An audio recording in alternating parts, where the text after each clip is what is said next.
Hey, what's up guys, aarava here, and welcome back to another episode of my F1 2021 MyTeam Career Mode, episode number 54 today for the Japanese Grand Prix in Season 3. If you guys did miss the previous episode around Singapore, then be sure to go check that one out before you see this one. That was a hectic one, because we started at the back of the grid. There was a head-on collision at some point in the Grand Prix as well, and it was just pretty insane. And the ending, oh my, I'm still getting over it. It was so intense at the end, and Mick Schumacher, well, what an absolute goat of a teammate. He did wonders for us in that episode. Spoiler alert, obviously, if you've hopefully watched it, he did a number for us, because we let him past earlier on in the Grand Prix, and then when it counted, as we were catching Lando Norris, having made that extra pit stop under a safety guard, because the hard tire was just not going to work for us, and we had to come back through. Schumacher with some amazing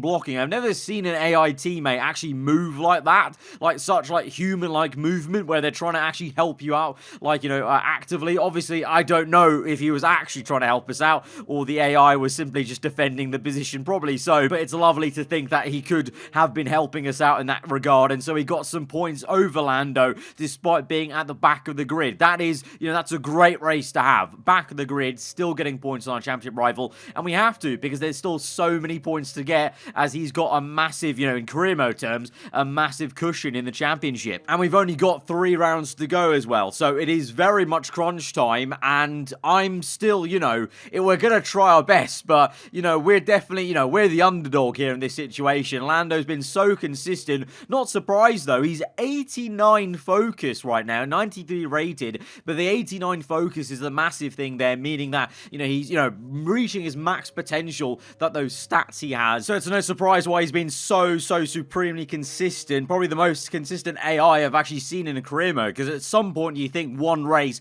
they're going to falter, but he's just really not. And the Ferraris, they're still really highly focused, so no surprise why they are still being kind of the noisy neighbors, as it were, in terms of the championship fight. Constructors, they're still lurking around, and I feel like if they just got 2 of these races together and like got, double podiums in those 2 races, or even the 3 races, they'd be obviously right back in it, and they would be, worrying us. But at the moment, at least one of us, myself or Mick, are doing enough, getting on the podium, breaking apart those, those positions for Ferrari and McLaren. Speaking of Mick, then, we've got a HQ facility event here about talking to the driver to give him more focus, but we have to spend 750 R&D points. If we do nothing, it's a reduction in focus. Now, there are 2 arrows here, so that means there's going to be a significant reduction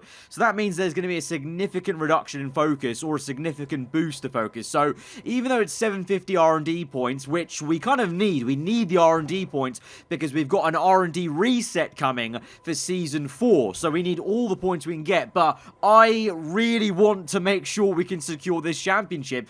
And for the constructors, even though maybe Mick taking a hit on focus may not be too bad, I genuinely think I need Schumacher right up there, kind of helping me in terms of fending off Lando, fighting the Ferraris and whatever. I think I need him up there to help me for the Drivers' Championship, just to have that person to, push me to go even quicker. God forbid if there was a situation in Abu Dhabi, where Schumacher has to try and, hold up Lando for me again, like in Singapore. Can you imagine? If he's not as highly focused, he may not be able to do that. So I'm going to sacrifice maybe just a bit of performance that we're going to maybe have to try and adjust over the winter for Season 4 in order to give myself the best chance of winning this championship, and I believe that is with having the best Mick Schumacher I can have in the other side of the garage. Now, ahead of the race weekend, you may be thinking, where is this special livery? You've seen the title, you've seen the thumbnail. Well, here it is, our final one-off special livery, and this one for the Japanese Grand Prix, inspired by the fact that Coca-Cola, I don't know exactly when, but in the past,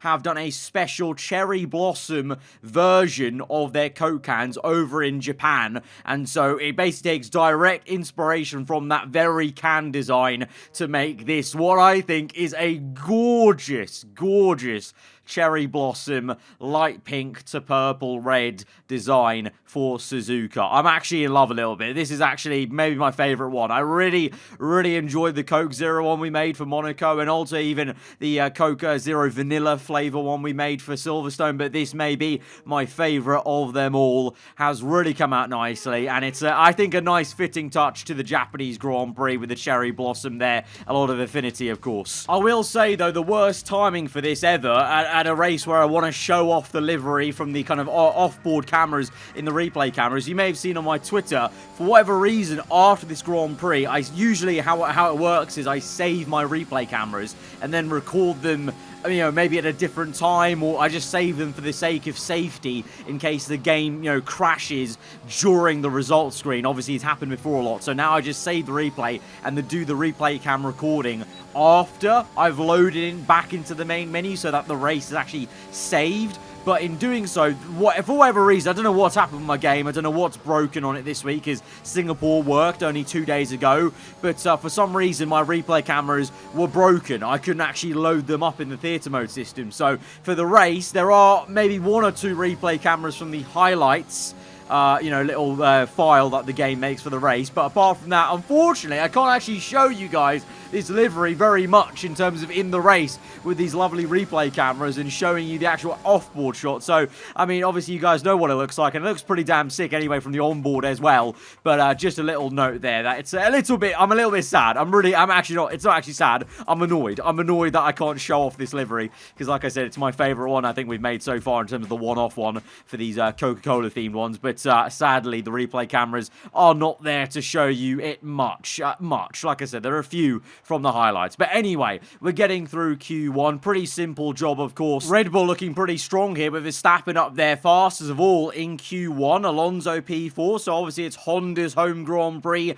So are the Red Bulls and AlphaTauris going to show up? Looks like Pierre Gasly's looking pretty good then there in P8. But as we go into Q2, there may be chaos, because here we are on the soft compound tyre. But look at the rain droplets. It's starting to rain, but the track grip is actually really high to say that I'm getting the blurry rain droplets on my screen. I can see literal rain coming off my halo, but the grip levels are pretty okay, so I don't know. Japan's got this weird thing in this game where it can look so much wetter than other circuits, but the grip is still there, even more so than just the usual weather system that we know is a bit weird on this game as well. So it may well be a case of the quickest people are going to be the guys who set the times first. So we went out straight away. I think there was only maybe a couple of people that set times before us. Russell goes quickest of all. We're letting our main rival Lando through, I think that was, and we actually try and give Mick Schumacher, well, what I thought was a toe on his quick lap here, so I thought I could give him a slipstream and then let him go, but I actually found out later he's actually only starting his flying lap now. So that was Schumacher right there. He's on his out lap, and now he's starting his flying lap, so I don't know what kind of lap time he's going to do now, because it's been raining this entire time. Like I said, I think the people setting times earlier will go quicker, and that's how it was, because Mick Schumacher is knocked out. But the last race's race winner, Leclerc, is also knocked out. So big shock there. Both Red Bulls through. Russell up into fastest in Q2. That is very exciting and amazing to see. Both McLarens are through with the Mercedes, and Pierre Gasly's AlphaTauri. Like I said, the Honda powered cars turning up for the home GP. But unfortunate, after I literally just spent R&D points with that dilemma to give Mick Schumacher more focus, he's been knocked out here. I don't know why he didn't go earlier. Clearly the track just got a little bit too damp maybe compared to when I set my lap time, and he just couldn't make it in, so that was a bit unfortunate. But it is just what it is, basically. That's what happens in these kind of conditions. People can get caught out very easily. But we've got even stranger conditions going into Q3. What is it with Suzuka and this weird thing where this looks like intermediates, maybe even full wets if there was enough spray, and yet I'm here on the soft compound. I went out there, my team let me. I mean, it is a bit damp though, so I mean the grip is not fully there, but I'm still not spinning out of every corner, so there's still enough grip to get going. So here we are, starting our flying lap. Everyone is out here. Now, I'm sure these kind of conditions mean that whoever's out first is going to go quickest. So I think I may be the second man or third man on the track. So let's see how this goes. Ironically, I actually take turn 1 better than I ever have in Q2 and even Q1 when it was fully dry here. But in these conditions, I actually took turn 1 really well. The nose turned in very nicely, and I'm actually finding a nice groove in Sector 1 here. So this is actually shaping up to be a very good lap at the moment in Sector 1. Let's see how it goes. There is a little bit of an inkling that it is wet, though, because ever so slightly the rear end's stepping out a little bit as they get on the power, and through the last corner especially here, trying to get the power down the hill, across the line, and it's pole position. It's pole. We've got pole ahead of Alonso and Norris. Bottas goes 4th place, Hamilton 5th. Is anyone going to go quicker? Because we've got provisional pole position right now at the Japanese Grand Prix in our special Japanese one-off livery. That would be quite something, bringing a bit of good luck finally in terms of special one-off liveries to Formula 1. Let's see, Ricciardo, Verstappen, Russell, Bottas, Gasly, they're out on the intermediate. So now they think it's time for the Inters, but surely they can't go quicker than I did, because the track was actually, had enough grip for this slick, so surely my time is going to stand. Bottas across the line can't improve, Verstappen can't either. He goes up to 3rd place then. Russell in P5, what can he do? He's had a very good qualifying, was very quick in Q2. Let's see, across the line, no, don't think so, and that is going to be it. Red Bull with a strong showing at their engine suppliers home Grand Prix. Alonso joins me on the front row. He is retiring this season, but he's doing the job for Honda and Red Bull at their home race on the front row alongside as Verstappen alongside Lando Norris. So our main championship rival is just there on the 2nd row. But I can't quite believe it. What a weird qualifying session. What a weird visual, thing to look at in Q3 in setting a pole lap time in those conditions. But there you go. Pole position for tomorrow's race. That is absolutely awesome. Let's go to the grid and see what we can do. I think it's going to be all dry for Sunday, so it's a bit of an unknown what the pace will truly be like for everyone, but I have a good feeling. From pole, special livery, let's go out there and do the business. Welcome along then to the magnificent Suzuka International Circuit, a stone's throw away from Issa Bay in the beautiful Japanese countryside. What surprises lie in wait for us today in the Japanese Grand Prix? We're southwest of the city of Nagoya today at the unique figure-of-8 Suzuka circuit. 3.6 miles and 18 corners make up a lap here, with average speeds approaching 136 miles per hour. DRS will be available, of course, into the potential passing opportunity at turn 1, although the best place for overtaking will be through 130R and into the final chicane. Anthony Davidson joins me once again in the commentary box, and it's fantastic to have you with us here today. But I'm curious, as a man with experience out on the track, how do you stop those pre-race nerves from becoming overwhelming when you're lining up on the grid? But from the moment qualifying's over, you start to feel the adrenaline in your body build up and the buzz in your stomach as you anticipate the rundown into turn 1. It's all a bit like going into battle, and the unknown situation makes you nervous. Those pre-race nerves are a good thing. The day you don't have them means that you don't care anymore. And of course, you have to make sure that all the procedures are second nature to you, so that they're not taking up too much of your capacity. Let's run you through the driver grid order for today's exciting race. It's the owner-driver in pole position then, and it's Fernando Alonso alongside. Looking down the rest of the grid, we have Verstappen, Norris, George Russell, and Gasly, Bottas, Hamilton, Sainz, and Charles Leclerc, Ocon, Tsunoda, Callum Ilott, and Ricciardo. They've taken a grid penalty. Joe, Lundgaard, Antonio Giovinazzi, and Nikita Mazepin, Mick Schumacher, Latifi, Stroll. They'll be starting further back after an earlier grid penalty, and Nobuharu Matsushita. That's it then, it's time to go racing as we head to trackside for today's race.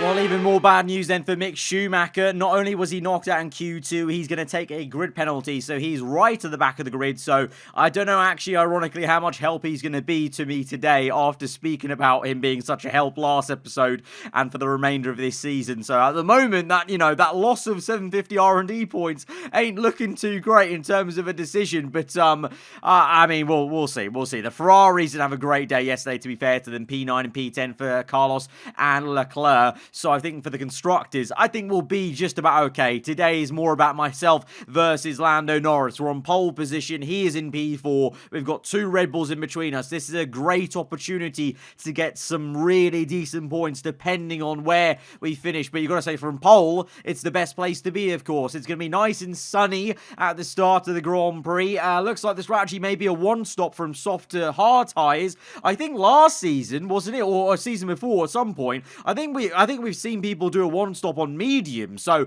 I think tyre wear really won't be much of a factor today around Suzuka in terms of just going on to the medium probably. Maybe a little bit of tyre saving on that tyre, but I don't think it should be a problem, and we'll be on a much better tyre than the hard, so it might be the ideal way to go. But here we go then to 5 red lights, the third last race of this season. The Japanese Grand Prix is underway, and there's a lot of wheel spin from us. It's a shocking start for us, and Alonso, Verstappen and Lando Norris are ahead of us. Lando's got Verstappen into turn 1. He's up into P2. Fernando Alonso, the man retiring, leads the race. Lando in P2. It's a calamity. This is the opposite of what we wanted, but we had so much wheel spin initially in the bite point in gear 2, and now we're getting all flustered.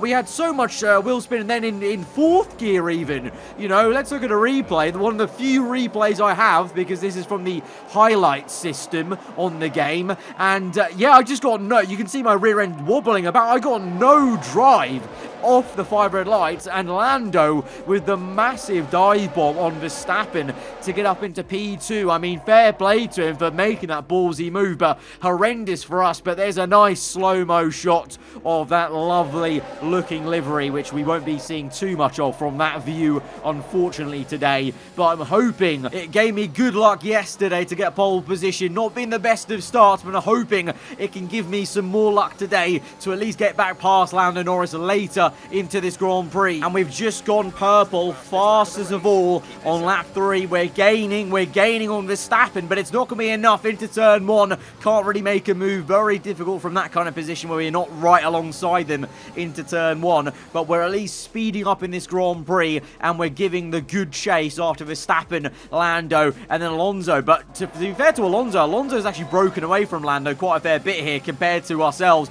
We're a lot closer to Verstappen than Lando is to Alonso.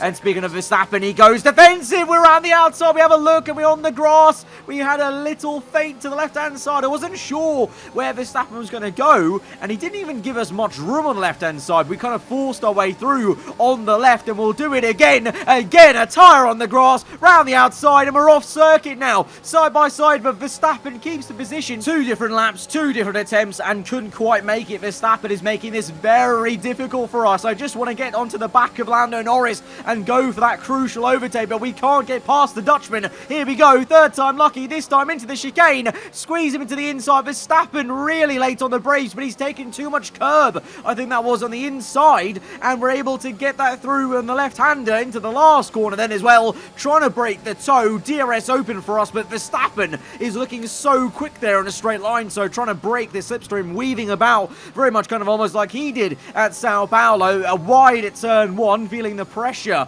from the Dutchman, but we just about hold it through for P3, and now we can settle back down for some clean air and chase after and bridge the 1.1 gap we've got to Lando Norris. Both of us are now catching Fernando Alonso, so this may be a 3-way fight for the lead, but now the safety car is out, and unfortunately I can't show you what the incident was because I don't have any replays, and the highlights for some reason didn't bother to highlight the crash, enough of a crash to have a safety car. But Giovinazzi is out of this Grand Prix, so I assume, yeah, he's made some sort of mistake or crash with someone, and he's out, and that's why the safety car is now out. So we're in now for the pit stop. Everyone's going to be in because it's a free pit stop. We're on to mediums, and oh my, the team did such a good job.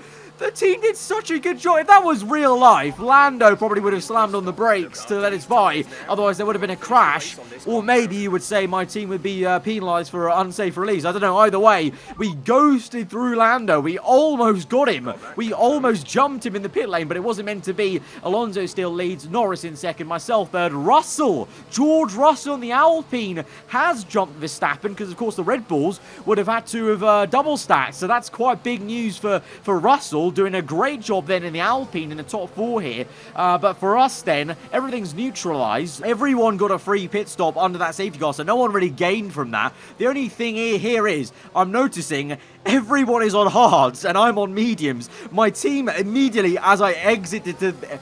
And my team and my engineer immediately, as I exited the pit lane, came on the radio to say, do you want to change your strategy and do another pit stop? So I'm getting the inkling that maybe my engineer and the F1 paddock and the grid don't think I can go to the end on mediums. And maybe this is somewhat of a mistake. I don't know. I'm sure we've done a one stop before, I think, on mediums. Or some people have from the soft to mediums here around Suzuka. So we've sent it. We've gone for it. We are going to be quick on this restart, which is what we need, because my game plan here is to jump Lando off the restart. Into turn 1, we have to be in second place. We have to. And then we'll see what we can do with Fernando Alonso and then the tyre saving later on in this race. But that is the game plan, and we're raring to go. We're getting very close to the rear end of the McLaren, and we're waiting and waiting to see when Alonso, who becomes the de facto safety car, is going to bolt for the green flag. And we're going to get our thumb ready to press that ERS button. Here we go. Alonso goes. It's going to be green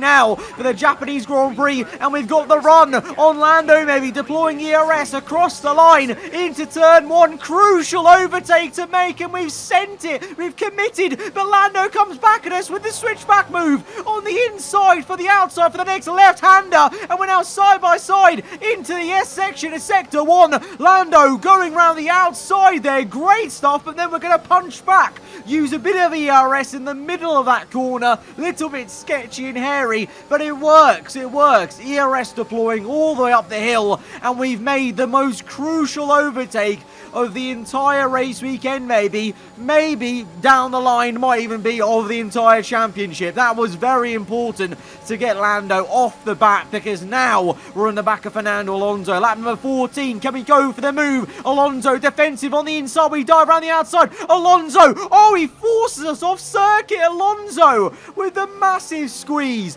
The wily old fox really giving it the big guns to make sure he maintains P1, but we want it. But now Alonso, he's pressurized us, he's pushed us back into Lando Norris there, and Lando having a look around the outside. I think he knows that we can, we're susceptible to an overtake maybe if we don't get the move done on Alonso, because I need to get Alonso so that I can have that clean air to control the race, try and pull away on the mediums, and then save tyres maybe. And I think Lando knows that, being so close to me there, looking to make the move when he could, when Alonso squeezed us off that first time. This time round though, we've not made the same mistake. We tried to go down the inside, didn't work out, but we actually put Alonso under pressure, and now we've got a great run, beautiful run even, and it's going to be a slam dunk, and we're back up into the lead of the Grand Prix, the lead which we lost immediately off the 5 red lights, but for the first time now, we're back up into first place with the fast lap of the Grand Prix and the only man on mediums. And lap 17,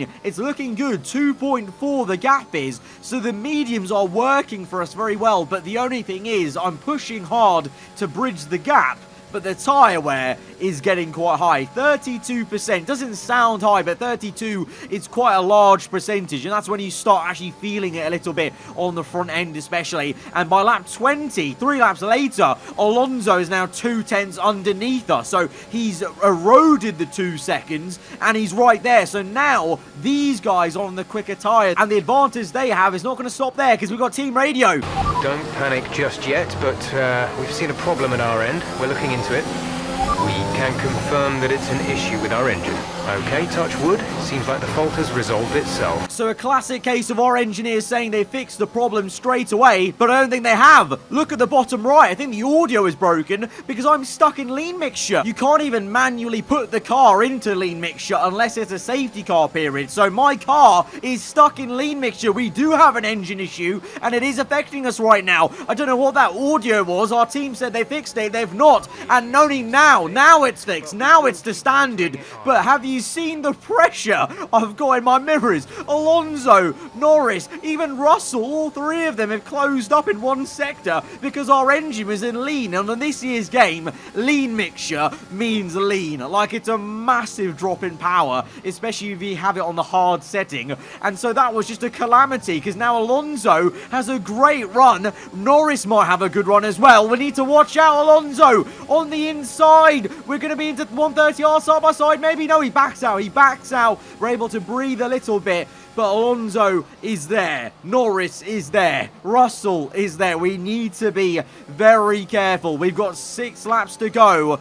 And, well, it looks like we have a lot of work to do to defend these guys. The saving grace maybe for me versus Fernando Alonso in the Red Bull is the Mercedes power unit in the back of our car is giving us a slight advantage, but it seems like the Red Bull is that little bit better in the corners maybe because Alonso pressurizes us into the spoon curves and we're maintaining P1 just about, you gotta say, by the skin of our teeth. Alonso coming at us again. He's gonna go for a move. No! Lando might go for a move. The McLaren weaving about. Will he go down the inside of 130R? No, he won't, but Norris is thinking about it as we defend Alonso into the chicane, and the McLaren is closer, and he's round the outside. The McLaren goes for the move, and Lando Norris will get up into second place. I think Russell is also on the back of Fernando Alonso, and down that straight, it's 3 wide. Look at that camera shot there, as I looked at my rear wing and basically scared myself off the road, because Lando has a little side-by-side moment, and it's going to be an even bigger side-by-side moment on the next lap. Lap 25, 3 laps to go, and you can fit a piece of paper in between myself and Lando's car. This is hard racing, but fair stuff, and into the next section. We're trying our hardest, but we can't do it. Lando's got us, and now George Russell's come out of nowhere to overtake us. We're losing all composure and rhythm because we got pushed off wide. And look at the tyre on the left-hand side. That tyre is getting very questionable, but we're still within 1 second of Russell and Lando Norris, just about. Lap 25, 2 laps to go. After this one, we're closing on Russell, and we're going to go for the ballsy move into 130R, and we're up into P2 once more. That was a crucial overtake on Russell to set ourselves up for Lando Norris, maybe, because onto the next straight, onto lap 26, DRS is available to us. We're deploying ERS across the line.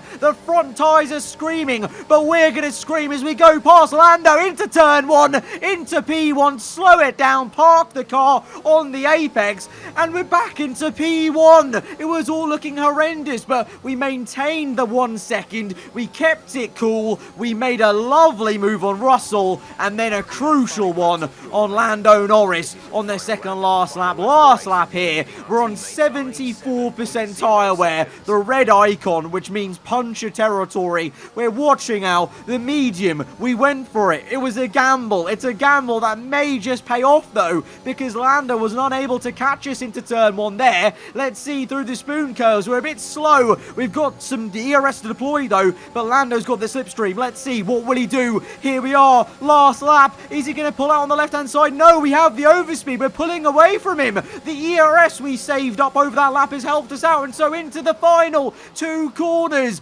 Here we are with the special cherry blossom one-off livery for Japan. We have won the Japanese Grand Prix from pole position. Get in there. What a win. What a win. I'm so happy we won in this livery. I'm so happy that we won in this livery. Iconic, iconic stuff. Oh, what a win. What a win. That was a nightmare when we got passed by those 2 earlier. That's it then for another fantastic Grand Prix here in Japan. A brilliant victory that has thoroughly earned the applause from the sellout crowd here today. Anthony, tell me, what was it that helped them achieve this success? Well, they played the safety car to absolute perfection. There are so many factors to worry about once the race is neutralised. I mean, do you pit for fresh rubber? Do you have the space behind you? How much fuel can you save? If you answer all of those questions correctly, you'll have a good chance. And that's exactly what happened today. The faces on our top three look so incredibly happy as they make their way up to the podium.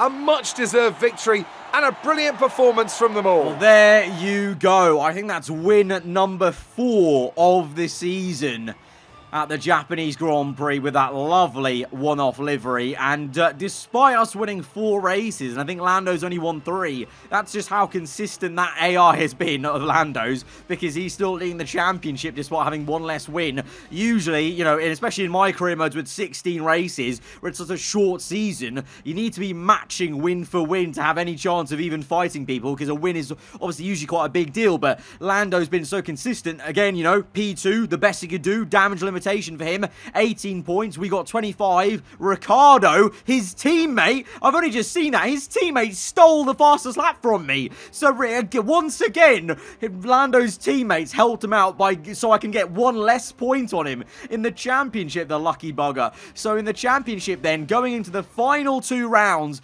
6 points separates myself and Lando. We're still the one chasing, but 6 points now seems a bit more reasonable. It seems doable at Mexico and Abu Dhabi, but we're gonna have to see. I imagine McLaren will be strong at Mexico with their straight line speed, and Brazil, the finale, you just never know what's gonna happen there. In the constructors though, our win today has done us wonders, because McLaren are too busy fighting Ferrari. They're actually only 1 point separated, McLaren and Ferrari, but I think we have the constructors in the bag. We just have to finish off the job. Maybe, potentially, even next episode, we could do it if myself and Mick both have a strong race. But the Drivers' Championship, it's not over. 6 points to go between myself and Lando.